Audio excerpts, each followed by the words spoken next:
ಸ್ನೇಹಿತರೆ ಎಲ್ಲರಿಗೂ ನಮಸ್ಕಾರ. ಆಸರೆ ಅಕಾಡೆಮಿಗೆ ಸ್ವಾಗತ. GPSTR HSTR ಶಿಕ್ಷಕರ ನೇಮಕಾತಿಗಾಗಿ ಆಸರೆ ಅಕಾಡೆಮಿಯು ಕನ್ನಡ ಸಾಹಿತ್ಯ ತರಗತಿಗಳನ್ನು ಪ್ರಾರಂಭಿಸಿದೆ.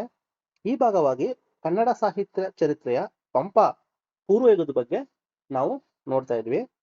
ಸ್ನೇಹಿತರೆ ನೋಡಿ, GPSTR HSTR ಸಿಲೆಬಸ್ ಏನಿದೆ ಆ ಕನ್ನಡ ಸಾಹಿತ್ಯ ಪಠ್ಯಕ್ರಮದ ಅನುಸಾರವಾಗಿ ಈ ಒಂದು ಕ್ಲಾಸ್ ಅನ್ನ ಮಾಡ್ತಾ ಇರ್ತಕ್ಕಂಥದ್ದು.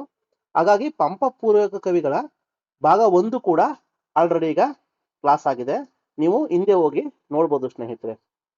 ನೋಡಿ, ಪಂಪ ಪೂರ್ವಯುಗದ ಕವಿಗಳ ಬಗ್ಗೆ ಭಾಗ 1ರಲ್ಲಿ ನೋಡ್ಬೋದು. ಇಲ್ಲಿ ಏನಿದೆ ಸಿಲೆಬಸ್, ನಿಮ್ಗೆ ಕೊಟ್ಟಿರ್ತಕ್ಕಂಥ ಏನ್ ಸಿಲೆಬಸ್ ಇದೆ ಆ ಪ್ರಕಾರವಾಗಿನೇ ನಾವು ಈ ಒಂದು ಕ್ಲಾಸ್ ಅನ್ನ ಮಾಡ್ತಾ ಇರ್ತಕ್ಕಂಥದ್ದು. ಪಂಪ ಪೂರ್ವಯುಗದ ಕವಿಗಳು ಕನ್ನಡ ಸಾಹಿತ್ಯ ಚರಿತ್ರೆಯಲ್ಲಿ ಪಂಪನಿಗಿಂತ ಮುಂಚಿನ ಕಾಲವನ್ನು ಅಂದ್ರೆ ಕ್ರಿಸ್ತಶಕ 9ನೇ ಶತಮಾನಕ್ಕಿಂತ ಪೂರ್ವದ ಒಂದು ಕಾಲವನ್ನ ಪಂಪ ಪೂರ್ವಯುಗ ಎಂದು ಕರೆಯಲಾಗುತ್ತದೆ ಸ್ನೇಹಿತರೆ. ಅಂದ್ರೆ ಅಳ್ಮಿಡಿ ಶಾಸನದಿಂದ 10ನೇ ಶತಮಾನದ ಮಧ್ಯಭಾಗದವರೆಗಿನ ಸಾಹಿತ್ಯವನ್ನ ಪ್ರಾಚೀನ ಪೂರ್ವ ಸಾಹಿತ್ಯ ಎಂದು ಕರೆಯಲಾಗುತ್ತದೆ.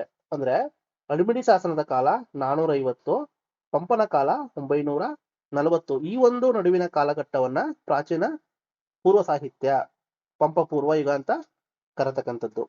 ಸೊ ಈ ಅವಧಿಯಲ್ಲಿ ಕನ್ನಡ ಸಾಹಿತ್ಯದಲ್ಲಿ ಕವಿರಾಜ ಮಾರ್ಗ ಒಡ್ಡರಾಧನೆಯನ್ನು ಹೊರತುಪಡಿಸಿ ಈ ಅವಧಿಯಲ್ಲಿ ರಚಿತವಾದಂತಹ ಯಾವ ಕೃತಿಗಳು ಕೂಡ ನಮಗೆ ಲಭ್ಯವಾಗುವುದಿಲ್ಲ. ಆದ್ರೂ ಕೂಡ ಪಂಪ ಪೂರ್ವಯುಗದ ಪ್ರಮುಖ ಕವಿಗಳು ನಮಗೆ ತುಂಬಾ ಇಂಪಾರ್ಟೆಂಟ್ ಆಗ್ತಾರೆ. ನೋಡಿ, ತರಗತಿ 1ರಲ್ಲಿ ನಾನೇನ್ ಮಾಡಿದ್ದೀನಿ, ದುರ್ವಿನೀತ, ತುಂಬಲೂರಾಚಾರ್ಯ, ಶ್ಯಾಮಕುಂದಾಚಾರ್ಯ, ಅಸಗ ಈ 4 ಬಗ್ಗೆ ನಾನು ಇಂದಿನ ತರಗತಿಯಲ್ಲಿ ಮಾಡಿದ್ದೀನಿ, ಹೋಗಿ ನೋಡಿ.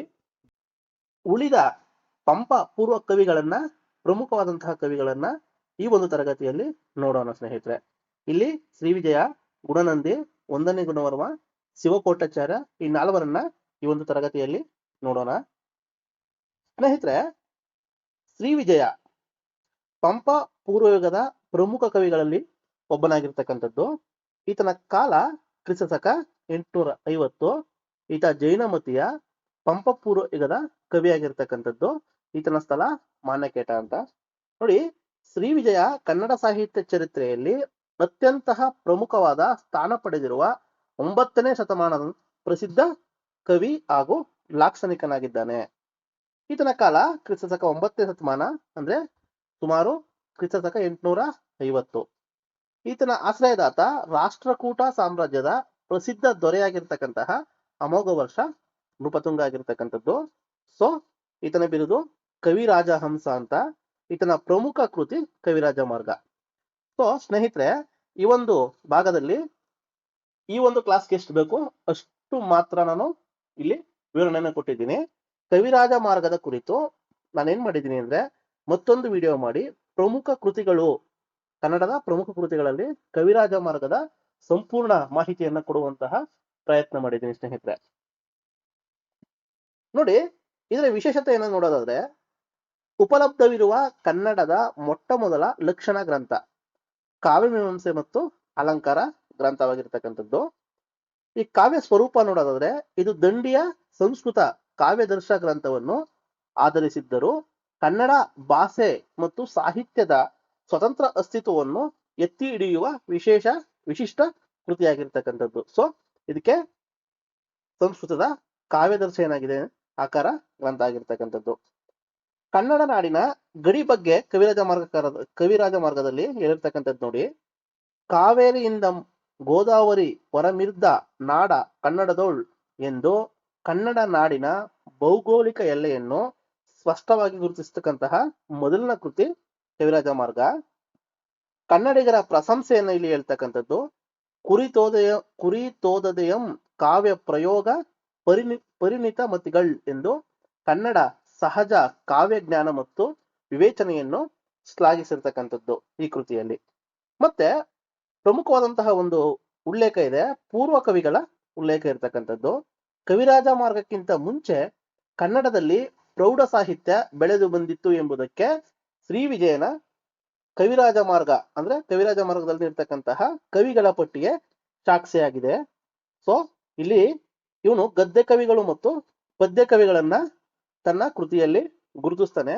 ನೋಡಿ, ಗದ್ಯ ಕವಿಗಳು ವಿಮಲ, ಉದಯ, ನಾಗಾರ್ಜುನ, ಜಯಬಂಧು, ದುರ್ವಿನೀತ ಇವರು ಏನಾಗಿದ್ದಾರೆ, ಗದ್ಯ ಕವಿಗಳಾಗಿದ್ದಾರೆ. ಸೊ ಈ ಪ್ರಶ್ನೆಯನ್ನು ಕೂಡ ಶಿಕ್ಷಕರ ನೇಮಕಾತಿಯಲ್ಲಿ ಕೇಳಿದ್ದಾರೆ, ಗದ್ಯ ಕವಿಗಳು ಯಾರು ಅಂತ. ಇನ್ನು ಪದ್ಯ ಕವಿಗಳು ಶ್ರೀ ವಿಜಯ, ಕವೀಶ್ವರ, ಪಂಡಿತ, ಚಂದ್ರಲೋಕಪಾಲ ಇವರು ಪದ್ಯ ಕವಿಗಳಾಗಿದ್ದಾರೆ ಸ್ನೇಹಿತರೆ. ಪಂಪ ಪೂರ್ವಯುಗದ ಪ್ರಮುಖ ಕವಿಗಳಲ್ಲಿ ಗುಣನಂದಿಯು ಕೂಡ ಒಬ್ಬನಾಗಿರ್ತಕ್ಕಂಥದ್ದು. ಸ್ನೇಹಿತರೆ, ಈತನ ಕಾಲ ಕ್ರಿಸ್ತಕ 900. ಜೈನ ಮತಸ್ಥನಾಗಿರ್ತಕ್ಕಂಥದ್ದು. ಪಂಪ ಪೂರ್ವಯುಗದ ಕವಿಯಾಗಿದ್ದಾನೆ.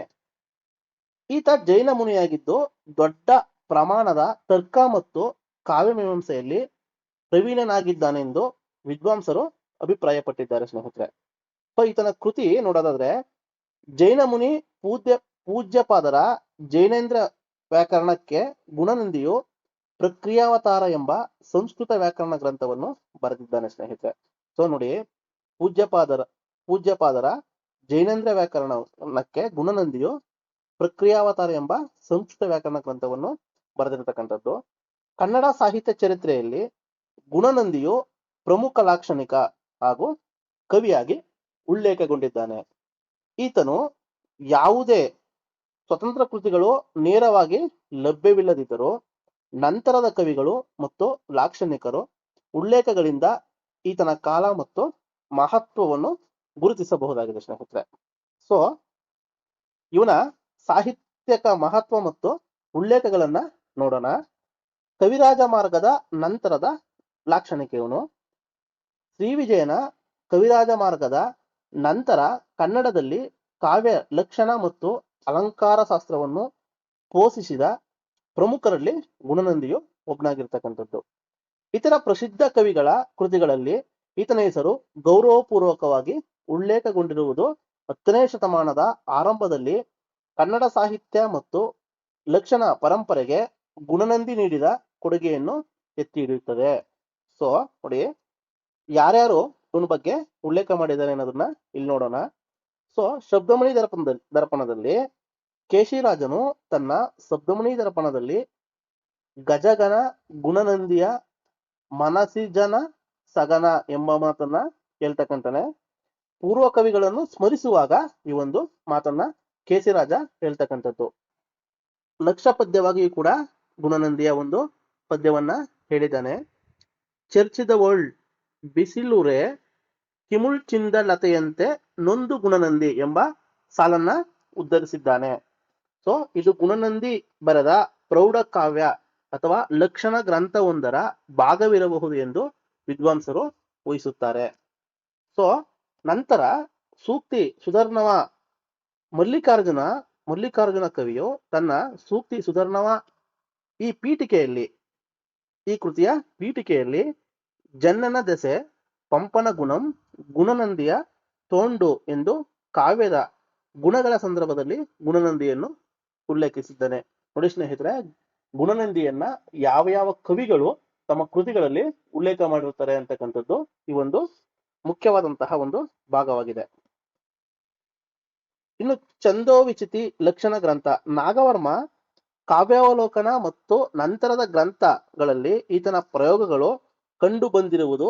ಈತ ಛಂದೋವಿಚಿತಿ ಮಾದರಿ ಲಕ್ಷಣ ಅಥವಾ ಛಂದೋ ಗ್ರಂಥವನ್ನು ರಚಿಸಿದ್ದಿರಬೇಕು ಎಂಬುದು ಆರ್ ನರಸಿಂಹಾಚಾರ್ಯರು ಹಾಗೂ ರಂಶ್ರೀಮುಗಳಿರವರ ಅಭಿಪ್ರಾಯವಾಗಿರ್ತಕ್ಕಂಥದ್ದು ಸ್ನೇಹಿತರೆ.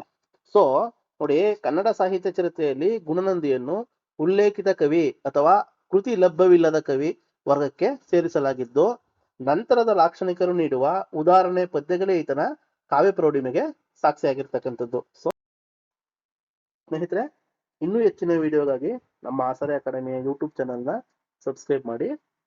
PDF ಬೇಕಿದ್ರೆ ನಮ್ಮ ಟೆಲಿಗ್ರಾಮ್ ಗ್ರೂಪ್ಗೆ ಜಾಯ್ನ್ ಆಗಿ.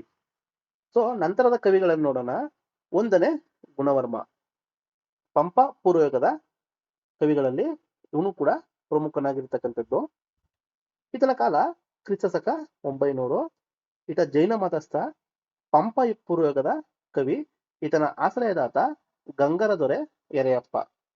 ಸೊ ಕನ್ನಡ ಸಾಹಿತ್ಯ ಚರಿತ್ರೆಯ ಪಂಪ ಪೂರ್ವಯುಗದ ಅತ್ಯಂತ ಪ್ರಮುಖ ಜೈನ ಕವಿಗಳಲ್ಲಿ 1ನೇ ಗುಣವರ್ಮನು ಒಬ್ಬನು. 1ನೇ ಗುಣವರ್ಮ ಅತ್ಯಂತ ಶ್ರೇಷ್ಠ ಚಂಪು ಕವಿಯಾಗಿದ್ದು ಈತನ ಕೃತಿಗಳು ಕನ್ನಡ ಸಾಹಿತ್ಯ ಚರಿತ್ರೆಯಲ್ಲಿ ಪ್ರಮುಖ ಸ್ಥಾನ ಪಡೆದಿವೆ ಸ್ನೇಹಿತರೆ. ಈತನು ಚಂಪು ಕಾವ್ಯ ಪರಂಪರೆಗೆ ಗಮನಾರ್ಹವಾದಂತಹ ಕೊಡುಗೆಯನ್ನ ನೀಡಿದ್ದಾನೆ. ಗಮನಿಸಿ, ಇವನ ಪ್ರಮುಖ ಕೃತಿಗಳಂದ್ರೆ ಹರಿವಂಶ ಮತ್ತು ಶೂದ್ರಕ ಆಗಿರ್ತಕ್ಕಂಥದ್ದು. ಸೊ ಹರಿವಂಶ ಅಂತಂದ್ರೆ ಈ ಕೃತಿಯನ್ನು ನೋಡೋಣ. ಇದು ಜೈನ ಧರ್ಮದ 22ನೇ ತೀರ್ಥಂಕರರಾದಂತಹ ನೇಮಿನಾಥ ಚರಿತ್ರೆಯನ್ನು ಮತ್ತು ಕೃಷ್ಣನ ಕಥೆಯನ್ನು ವಸ್ತುವಾಗುಳ್ಳ ಚಂಪು ಕಾವ್ಯ ಆಗಿರ್ತಕ್ಕಂಥದ್ದು. ಪ್ರಸ್ತುತ ಈ ಕೃತಿ ಪೂರ್ಣವಾಗಿ ಲಭ್ಯವಿಲ್ಲದಿದ್ದರೂ ಕಾವ್ಯಾವಲೋಕನ ಮತ್ತು ಸೂಕ್ತಿ ಸುಧರ್ಣವ ಗ್ರಂಥಗಳಲ್ಲಿ ಉದ್ಧರಿಸಲಾದ ಪದ್ಯಗಳ ಮೂಲಕ ಇದರ ಶ್ರೇಷ್ಠತೆಯನ್ನು ತಿಳಿಯಬಹುದಾಗಿದೆ ಸ್ನೇಹಿತರೆ. ಮತ್ತೊಂದು ಕೃತಿ ಶೂದ್ರಕ. ಇದು ಲೌಕಿಕ ಕಾವ್ಯವಾಗಿದ್ದು ಪ್ರಸಿದ್ಧ ರಾಜನಾದಂತಹ ಶೂದ್ರಕನ ಸಾಹಸಗಳನ್ನು ವರ್ಣಿಸುತ್ತದೆ. ತನ್ನ ಆಶ್ರಯದಾತ ದೊರೆ ಯರೆಯಪ್ಪನನ್ನು ಶೂದ್ರಕನಿಗೆ ಹೋಲಿಸಿ ಆತನನ್ನು ನಾಯಕನನ್ನಾಗಿ ಮಾಡಿ ರಚಿಸಿದಂತಹ ಸಮಸ್ತ ಭಾರತ ಐತಿಹಾಸಿಕ ಮಾದರಿಯ ಕಾವ್ಯ ಇದಾಗಿದೆ. ನಂತರ ಪಂಪನು ಹರಿಕೇಸರಿಯನ್ನು ಅರ್ಜುನನಿಗೆ, ರನ್ನನು ಸತ್ಯಾಶ್ರಯನನ್ನು ಭೀಮನಿಗೆ ಹೋಲಿಸಿ ಬರೆದಂತಹ ಮಾದರಿಗೆ ಗುಣನಂದಿ ಹಾಗೂ ಗುಣವರ್ಮರ ಪ್ರೇರಣೆಯೇ ಆಧಾರ ಆಗಿರ್ತಕ್ಕಂಥದ್ದು. ಸೊ ನೋಡಿ, ಸಾಹಿತ್ಯ ಪ್ರಾಮುಖ್ಯತೆಯನ್ನು ನೋಡೋದಾದ್ರೆ ಚಂಪು ಶೈಲಿಯ ರೂವಾರಿ. ಪಂಪನಿಗಿಂತ ಮುಂಚೆಯೇ ಕನ್ನಡದಲ್ಲಿ ಪ್ರೌಢ ಚಂಪು ಶೈಲಿಯನ್ನು ದೇಸಿ ಮಾರ್ಗ ಸಮ್ಮಿಲನವನ್ನು ಯಶಸ್ವಿಯಾಗಿ ಬಳಸಿದ ಕವಿ ಅಂತಂದ್ರೆ ಇವನಾಗಿರ್ತಕ್ಕಂಥದ್ದು. ನಂತರದ ಕವಿಗಳ ಉಲ್ಲೇಖ ದುರ್ಗಸಿಂಹ, ನಯಸೇನ, 1ನೇ ನಾಗವರ್ಮ ಮುಂತಾದ ಆಚಾರ್ಯ ಕವಿಗಳು ಗುಣವರ್ಮನನ್ನು ಗೌರವದಿಂದ ಸ್ಮರಿಸಿದ್ದಾರೆ ಸ್ನೇಹಿತರೆ. ಸೊ ಮತ್ತೊಬ್ಬ ಕವಿಯನ್ನು ನೋಡೋಣ, ಶಿವಕೋಟಾಚಾರ್ಯ. ಈತನ ಕಾಲ ಕ್ರಿಸ್ತಶಕ 920. ಪಂಪ ಪೂರ್ವ ಯುಗದ ಕವಿ, ಒಡ್ಡರಾಧನೆ ಕೃತಿ. ಕನ್ನಡ ಉಪಲಬ್ಧ ಪ್ರಥಮ ಗದ್ಯ ಕೃತಿಯಾದಂತಹ ಒಡ್ಡರಾಧನೆಯ ಕರ್ತೃ ಶಿವಕೋಟಾಚಾರ್ಯನಾಗಿರ್ತಕ್ಕಂಥದ್ದು. ಈತ ಕನ್ನಡ ಸಾಹಿತ್ಯ ಚರಿತ್ರೆಯ ಪಂಪ ಪೂರ್ವಯುಗದ ಅತ್ಯಂತ ಪ್ರಮುಖ ಜೈನ ಗದ್ಯ ಕವಿಯಾಗಿರ್ತಕ್ಕಂಥದ್ದು. ಈತನ ಕಾಲ ಕ್ರಿಸ್ತಶಕ 920, ಸುಮಾರು 10ನೇ ಶತಮಾನದ ಆರಂಭ. ಧರ್ಮ ಜೈನ ಧರ್ಮ. ಈತನ ಗುರು ಜೈನ ಆಚಾರ್ಯರಾದಂತಹ ಸಾಮಾಚಾರ್ಯ ಅಥವಾ ಜೀನಸೇನಾಚಾರ್ಯ ಅಂತಕ್ಕಂಥವ್ರು. ಸೊ ಪ್ರಮುಖ ಕೃತಿಯ ಒಡ್ಡರಾಧನೆಯ ವಿಶೇಷತೆಯನ್ನು ನೋಡೋದಂದ್ರೆ ಸ್ನೇಹಿತರೆ, ಕನ್ನಡದಲ್ಲಿ ನಮಗೆ ದೊರೆತಿರುವಂತಹ ಮೊಟ್ಟ ಮೊದಲ ಸಂಪೂರ್ಣ ಗದ್ಯ ಕೃತಿ ಯಾವುದು ಅಂದ್ರೆ ಅದು ಒಡ್ಡರಾಧನೆ. ಇದರ ಆಕಾರ ಗ್ರಂಥ ಶಿವಾಚಾರ್ಯ ಅಥವಾ ಶಿವಕೋಟಿ ಬರೆದಿರತಕ್ಕಂತಹ ಪ್ರಾಕೃತದಲ್ಲಿ ರಚಿಸಿರುವ ಭಾಗವತಿ ಆರಾಧನಾ ಗ್ರಂಥದ ಆಧಾರದ ಮೇಲೆ ಬರೆದಂತಹ ಕಥಾಕೋಶವೇ ಈ ಒಡ್ಡರಾಧನೆ ಆಗಿರತಕ್ಕಂಥದ್ದು. ಇದರ ವಸ್ತು ಜೈನ ಮುನಿಗಳ ಉಪಸರ್ಗ ಅಂದ್ರೆ ಕಷ್ಟನಿಷ್ಠೂರಗಳು, ಸಲ್ಲೇಖನ ವ್ರತ ಹಾಗೂ ಆತ್ಮಾರಾಧನೆಯನ್ನು ವಸ್ತುವಾಗುಳ್ಳ 19 ಸುದೀರ್ಘ ಜೈನ ಧರ್ಮ ಕಥೆಗಳ ಸಂಕಲನವಾಗಿರ್ತಕ್ಕಂಥದ್ದು ಸ್ನೇಹಿತರೆ. ಈ ಶೈಲಿಯನ್ನು ನೋಡೋದಾದ್ರೆ ಪ್ರೌಢ ಹಳಗನ್ನಡ ಮತ್ತು ದೇಸಿ ಮಾತುಗಳ ಸಮ್ಮಿಲನ, ಪ್ರಸನ್ನವಾದ ಭೋಗವಾದ ನಿರೂಪಣಾ ಶೈಲಿ ಇದರ ವಿಶಿಷ್ಟವಾಗಿರ್ತಕ್ಕಂಥದ್ದು. ಸೊ ಇದರ ಸಾಮಾಜಿಕ ಮತ್ತು ಸಾಂಸ್ಕೃತಿಕ ಮಹತ್ವವನ್ನು ನೋಡೋದಾದ್ರೆ 10ನೇ ಶತಮಾನದ ಕನ್ನಡದ ರಾಜಕೀಯ, ಸಾಮಾಜಿಕ, ಕೌಟುಂಬಿಕ, ವ್ಯಾಪಾರ, ವಾಣಿಜ್ಯ ಹಾಗೂ ನಂಬಿಕೆಗಳ ಸಜೀವ ಚಿತ್ರಣವನ್ನು ಈ ಕಥೆಗಳಲ್ಲಿ ಕಾಣಬಹುದಾಗಿದೆ. ಇನ್ನು ಭಾಷಾ ವೈಭವವನ್ನು ನೋಡೋದಾದ್ರೆ ಗಾದೆಗಳು, ನಾಣ್ಣುಡಿಗಳು, ಜಾನಪದ ನುಡಿಗಟ್ಟುಗಳನ್ನು ವ್ಯಾಪಕವಾಗಿ ಬಳಸಲಾಗಿದ್ದು ಅಂದಿನ ಆಡು ಭಾಷೆಯ ಸೌಂದರ್ಯಕ್ಕೆ ಇದು ಕೈಗನ್ನಡಿಯಾಗಿರ್ತಕ್ಕಂಥದ್ದು ಸ್ನೇಹಿತರೆ. ಒಡ್ಡರಾಧನೆಯ ಮೂಲಕ ಶಿವಕೋಟಾಚಾರ್ಯನು ಕನ್ನಡ ಗದ್ಯ ಸಾಹಿತ್ಯಕ್ಕೆ ಗಟ್ಟಿ ಅಡಿಪಾಯವನ್ನು ಹಾಕಿಕೊಟ್ಟಿದ್ದಾನೆ. ಸ್ನೇಹಿತರೆ, NET, KSET, GPSTR, HSTR Kannada ಭಾಷಾ ಶಿಕ್ಷಕರ ನೇಮಕಾತಿಯಲ್ಲಿ ಕೇಳಿರುವ ಪ್ರಶ್ನೆಗಳನ್ನು ನಾವು ವಿಶ್ಲೇಷಣೆ ಮಾಡ್ತಾ ಇದ್ವಿ. ನೋಡಿ, ದಿನಾಂಕ 6/1/2026 ನಡೆದಂತಹ ಪರೀಕ್ಷೆ UGC ನೆಟ್ ಕನ್ನಡ ಪ್ರಶ್ನೆ ಪತ್ರಿಕೆಯಲ್ಲಿ ಒಡ್ಡರಾಧನೆ ಬಗ್ಗೆ ಒಂದು ಪ್ರಶ್ನೆಯನ್ನು ಕೇಳಿದ್ದಾನೆ.